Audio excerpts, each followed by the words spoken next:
எல்லாருக்கும் வணக்கம். நம்ம இன்றைக்கி இந்த வீடியோவில் ரொம்ப வித்தியாசமான ஒரு டாபிக் பற்றி தான் பேச போகிறோம். தமிழில் ஒரு பாடல் உண்டு. என்னென்னா, பாம்பு வந்து கடிக்கையில் பாலும் உயிர் துடிக்கையில் யார் முகத்தில் பொங்கி வரும் சிரிப்பு அப்படின்னு. நிஜமாகவே அது உண்மை தான். பாம்பு கடிக்கும்போது நம்ம யாருமே சிரிக்க மாட்டோம். அடுத்து நமக்கு என்ன ட்ரீட்மெண்ட் வேணும் அப்படிங்கிறத பற்றி தான் நம்ம யோசிப்போம். ஆனால் ஒருத்தர் மட்டும் பாம்பு கடிக்கும்போது அந்த பாம்பை பற்றி ஆராய்ச்சி பண்ணணும் அப்படிங்கிறதுக்காக அது கடித்ததுக்கு அப்புறமா அமைதியாக இருக்கார். அவருக்கு என்னெல்லாம் நடக்குது அப்படிங்கிறத அப்சர்வ் பண்ணி ஒரு டைரியில் எழுதி வைக்கிறார் அவர் சாகிற வரைக்குமே. யார் அவர், எதுக்காக இப்படி பண்ணார் அப்படிங்கிறதான் நம்ம இந்த வீடியோவில் இன்றைக்கி பார்க்க போகிறோம். வாங்க வீடியோக்குள்ளே போகலாம். அவரோட பேர் தான் பால் பீட்டர்சன் ஸ்மித். இவர் ஃபீல்டு அருங்காட்சியகத்தில் 33 வருடங்களாக ஒரு பாம்பு நிபுணராக வேலை பார்த்துட்டு வர்றாரு. இவருக்கு 1957 செப்டம்பர் மந்தில் லிங்கன் உயிரியல் பூங்காவோட இயக்குனர் ஒரு பாம்பை அனுப்பி வைக்கிறாரு. ஒரு சின்ன குட்டி பாம்பை தான் அனுப்புகிறாரு.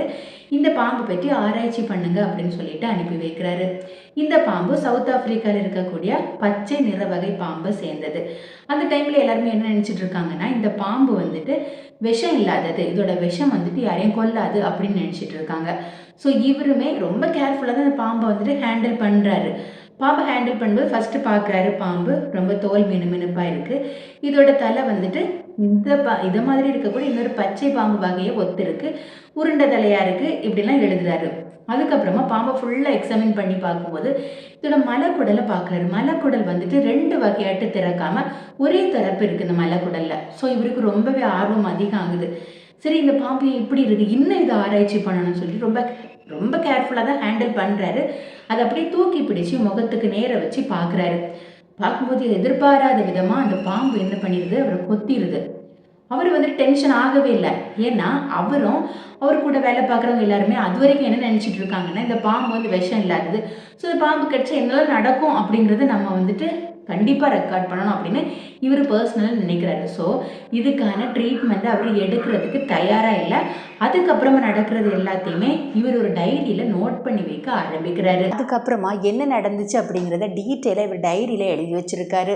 இதன்படி என்ன எழுதியிருக்காரு அப்படின்னா, மாலை 4:30லேருந்து 5:30 வரைக்கும் புறநகர் ரயில் நிலையத்தில் நான் பயணம் பண்ணேன். அந்த டைமில் என்னோட ஈறுகள்லேருந்து கொஞ்சம் கொஞ்சமாக ரத்தம் வர ஆரம்பிச்சுது. மேபி அது கிருமிகளால் கூட இருக்கலாம். அதுக்கப்புறமா ரொம்ப வலுவாக ஒரு குமட்டல் இருந்துச்சு. எனக்கு வாந்தி வரல, ஆனால் அந்த குமட்டல் வந்துட்டு இருந்துகிட்டே இருந்துச்சு அப்படின்னு ஃபர்ஸ்ட்டாக எழுதியிருக்காரு. 6:30லேருந்து 6:30 வரைக்குமே நல்ல ஒரு ஃபீவர் இருந்துச்சு. இது ஃபீவர் எவ்வளோ இருந்துச்சுன்னா 101.6 டிகிரி ஃபாரன்ஹீட்டில் எனக்கு ஃபீவர் இருந்துச்சு. அது ஃபீவர் வந்ததுக்கு அப்புறமா கொஞ்ச நேரத்தில் நல்லா குளிர ஆரம்பிச்சிருச்சு. அதுக்கப்புறமா கொஞ்சம் வாமிட்டிங் சென்சேஷனும் இருந்துச்சு அப்படின்னு எழுதியிருக்காரு. 8:30க்கு 2 துண்டு பால் டோஸ்ட்டு சாப்பிட்டதாக எழுதியிருக்காரு. 9:30லேருந்து 12:30 வரைக்குமே நல்லா தூங்கியிருக்காரு நைட்டு. 12:30க்கு அப்புறமா அவருக்கு யூரின் போகிற சென்சேஷன் வந்திருக்கு. ஆனால் யூரின் போகும்போது கொஞ்சம் ரத்தம் யூரினோட கலந்து வெளியேற ஆரம்பிச்சிருக்கதா டைரியில் எழுதியிருக்காரு. ஏர்லி மார்னிங் 4:30க்கு எந்திரிச்சு 1 கப் தண்ணி குடிச்சிருக்காரு. தண்ணி குடித்த உடனேயே வாந்தியும் கொமட்டலும் அவருக்கு வந்திருக்கு. நைட்டு சாப்பிட்டது எதுவுமே டைஜஷன் ஆகாமல் எல்லாத்தையுமே வாமிட் பண்ணியிருக்காரு. வாமிட் பண்ணதுக்கப்புறமா ரொம்ப பெட்டராக இருக்கிறதா ஃபீல் பண்ணியிருக்காரு. அதுக்கப்புறமா மார்னிங் 6:30 வரைக்குமே நல்லா தூங்கியிருக்காரு. மார்னிங் பிரேக்ஃபாஸ்ட்டை வேக வைத்த தானியங்கள், முட்டை, ஆப்பிள் சாஸ் எல்லாமே சாப்பிட்ருக்காரு. ஆனால் யூரின் வெளியே வரல அவருக்கு. ஆனால் ஒவ்வொரு 3 மணி நேரத்துக்கு ஒருக்கா 1 ounce பிளட் வந்துட்டு யூரினுக்கு பதிலாக வெளியாகிட்டே இருந்திருக்கு. ஆனால் ஃபீவர் எதுவுமே அவருக்கு இல்லை. அந்த டைமில் சாப்பிட்டதுக்கு அப்புறமா 1:30க்கு மேலே ரத்த வாந்தி எடுத்திருக்காரு. ரொம்பவே கொமட்டல் இருந்திருக்கு. உடனே அவரோட மனைவியை கூப்பிட்ருக்காரு. எனக்கு ரொம்ப என்னமோ பண்ணுது வான்னு சொல்லிட்டு கூப்பிட்ருக்காரு. அவங்க வந்து பார்க்கும்போது பாடி ஃபுல்லாகவே ஸ்வெட் ஆகி பாடியே ஸ்வெட்டிங்கால் நனைஞ்சி இருந்திருக்காரு. உடனே அவங்க டாக்டரை கூப்பிட்ருக்காங்க. அந்த டைம்லேயே அவருக்கு சுய நினைவு வந்துட்டு போயிடுச்சுது, மயக்கம் ஆயிட்டாரு. டாக்டருமே வந்து பார்த்துட்டு உடனே முதலுதவியெல்லாம் கொடுக்குறாங்க. சிபிஆர் பண்ணி பார்க்குறாங்க. ஆனால் சிபிஆர் பண்ணி பார்த்து டாக்டர் என்ன சொல்கிறாங்கன்னா, இல்லை அவர் இறந்துட்டார் அப்படின்னு சொல்லிட்டு சொல்கிறாங்க. அதுக்கப்புறமா போஸ்ட்மார்ட்டம் பண்ணுறாங்க. போஸ்ட்மார்ட்டம் பண்ணி பார்க்கும்போது என்ன அவங்க கண்டுபிடிச்சிருக்காங்க அப்படின்னா, அவருக்கு வந்துட்டு நுரையீரலிருந்து இரத்த கசிவு இருந்திருக்கு, மூளையில் இரத்த கசிவு இருந்திருக்கு, அதுக்கப்புறமா கிட்னியில் எல்லாமே இரத்த கசிவு இருந்திருக்கு. அதனால தான் அவர் இறந்துருக்காரு. மெயினாக வந்துட்டு லங்ஸில் இரத்த கசிவு இருந்ததுனால மூச்சு விட முடியாமல் மூச்சு திணறி இறந்துருக்கதா டாக்டர்ஸ் வந்துட்டு சொல்லியிருக்காங்க.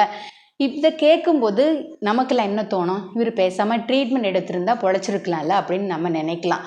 ஆனால் அது வந்துட்டு உண்மை இல்லை. ஏன் அப்படின்னா, இந்த பாம்பு கடிக்கான விஷ மருந்து அது வரைக்கும் கண்டுபிடிக்கப்படவே இல்லை. 20 வருடங்கள் கழித்து தான் இந்த பாம்பு கடிக்கான விஷ மருந்தே கண்டுபிடிச்சிருக்காங்க. இது எல்லா பாம்பு கடிக்கல, இந்த குறிப்பிட்ட வகை பாம்புக்கான விஷ மருந்து 20 வருடங்கள் கழித்து தான் கண்டுபிடிச்சிருக்காங்க.